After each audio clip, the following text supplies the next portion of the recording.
A wonderful good morning to all my students of class 3. Today we are going to read a story on a little mouse named Mitty.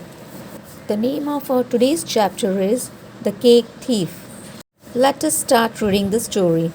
It was early in the morning. The people of the house had not yet woken up. Mitty Mouse said to his mother, "Mama, these people are so kind. They leave such nice things in the kitchen for us to eat." एक morning मिट्टी mouse अपनी मम्मा mouse से कहता है कि मम्मा, ये लोग कितने अच्छे हैं, हमारे लिए कितनी अच्छी अच्छी चीज़ें किचन में छोड़ देते हैं खाने के लिए. With a twinkle in her eye, Mama Mouse said, "Well, I don't think they like us, Mitty.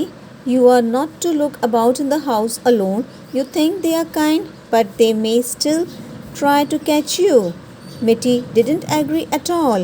He was quite sure he could take care of himself. Mama mouse मिट्टी से कहती है कि वेल, मुझे ऐसा नहीं लगता कि वो हमें पसंद करते हैं. मिट्टी, आप घर में अकेले नहीं घूमोगे और आपको लगता है कि वो लोग काइंड है, पर ऐसा कुछ नहीं है. वो तुम्हें पकड़ने की कोशिश ज़रूर करेंगे. पर मिट्टी को ये लगा कि वो अपने आप अपना ध्यान रख सकता है. Soon Mama Mouse curled herself up for her afternoon nap. Mitty scampered into the kitchen, and there on the kitchen table was the most wonderful thing, a large cake with beautiful pink and white icing. थोड़ी देर में मम्मा mouse अपने आप को curl करके दोपहर की नींद लेने चली गई.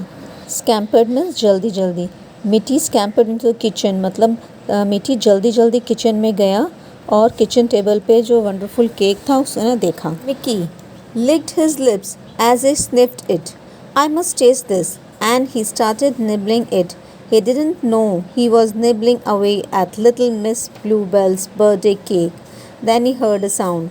मिट्टी उस ब्यूटीफुल केक को लिक करने लगा स्निफ करने के बाद. Lick means to touch something with your tongue and sniffed मतलब हमारी नोज़ से किसी चीज़ को स्मेल करना. एंड निबलिंग मीन्स अपने नेल से किसी चीज़ के स्मॉल स्मॉल पीसीस करना. जब वो ये सब कर रहा था मिट्टी, तो उसे पता नहीं था ये जो केक, इतना ब्यूटीफुल केक है, वो किसका है. वो मिस ब्लूबेल्स का बर्थडे केक था. फिर मिट्टी को कुछ आवाज़ सुनाई दी.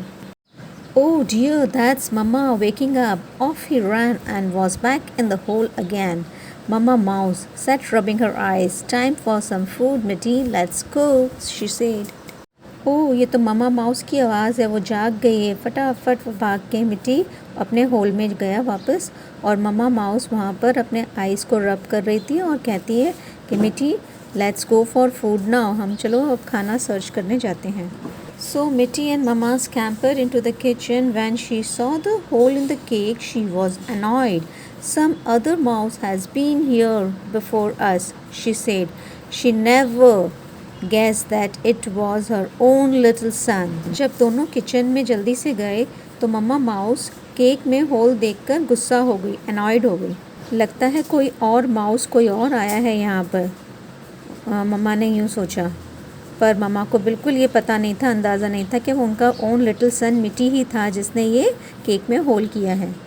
The next morning, Mitty popped into the kitchen again. When his mother was asleep at first, he could find nothing to eat, but there was a delicious smell of cheese. He looked around and found a small wooden house in a corner on the floor, and there hung the cheese just inside it. The next day, वापस मिट्टी mouse popped करने लगा मतलब इधर उधर देखने लगा और किचन में गया जब उसकी मम्मा सो रही थी. पहले तो उसे कुछ खाने को नहीं दिखा, फिर बाद में उसे एक अच्छी सी डिलीशियस सी स्मेल आने लगी चीज़ की. और वो चीज़ कहाँ था? जब उसने आसपास देखा तो एक स्मॉल वुडन हाउस में था.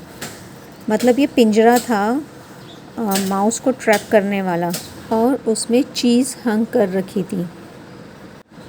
In ran Mitty, and click went the wooden house. Mitty was caught into a trap.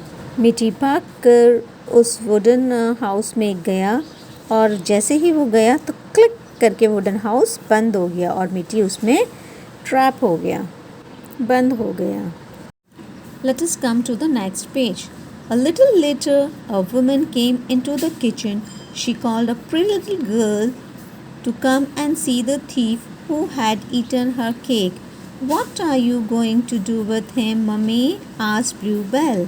Why, feed him to Kitty. Of course, her mother said. थोड़ी देर बाद एक lady I, women I kitchen में, और उसने एक pretty little girl को बुलाया. देखो उस थीफ को जिसने तुम्हारा केक खाया था. तो मम्मा से ब्लूबेल पूछने लगी कि मम्मा आप इसके साथ क्या करोगी. क्यों, मैं इसे तो है ना अब किटी को खिला दूँगी, क्योंकि इस माउस ने आपका केक खाया था, मैं इसे अब कैट को खिला दूँगी. Bluebell's kind heart melted when she saw the tiny mouse. You don't know it was stealing, did you, little mouse? she asked Mitty. No, squeaked Mitty sadly. Bluebell बहुत अच्छी थी, बहुत काइंड हार्टेड थी. तो little tiny mouse को देखकर उसको अच्छा नहीं लग रहा था.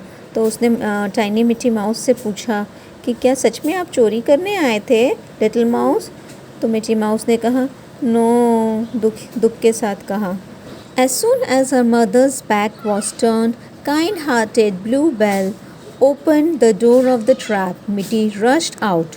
जैसे ही ब्लूबेल की मम्मा किचन से बाहर जाने के लिए मुड़ी, और जो kind-hearted ब्लूबेल थी उन्होंने वुडन जो ट्रैप था उसका गेट खोल दिया और मिट्टी से बोला आप भाग जाओ. और मिट्टी फटाफट से भाग गया वहाँ से. मिट्टी ran home to his mother as fast as he could. She comforted him and he felt safe again.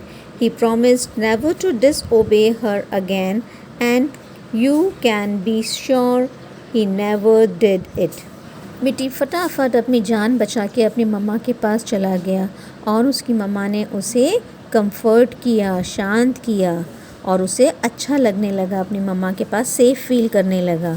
और फिर उसने अपनी मम्मा को प्रॉमिस किया, वादा किया कि वो कभी डिसओबे नहीं करेगा मम्मी को, कभी भी, मतलब ऐसा नहीं कि कहना नहीं मानेगा. वो हमेशा उसका फिर कहना मानता रहा मिट्टी, और हमेशा अच्छा बच्चा बन के रहा. इसलिए बच्चों आपको भी अपनी मम्मा पापा का कहना मानना चाहिए, टीचर का कहना मानना चाहिए. Thank you students.